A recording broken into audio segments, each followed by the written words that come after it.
هتكلم في كلمتين فنيين. انت فقدت غريمك وهيفضل الغريم التقليدي هو النادي الزمالك. بيراميدز حالة، بيراميدز حالة، وممكن يبقى فعلا منافس قوي في السنين اللي جاية لو فضل بنفس الاستمرارية دي، بس هيفضل منافسك التقليدي الزمالك.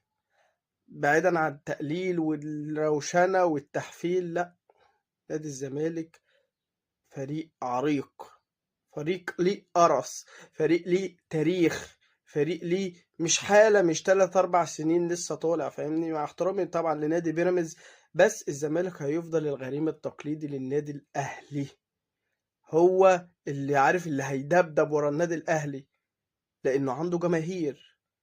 بيراميدز مهما يدبدب في النادي الأهلي، جماهيره نادي الزمالك المتعاطفة طبعا، وأكيد مش كل طبعا جماهير الزمالك. فخلاصة الكلام، انت فقدت غريمك التقليدي، القرص والتاريخ اللي دايما بينافسك واللي دايما معاك، اللي هو بيدبدب وراك، فقدته 75% من قوته.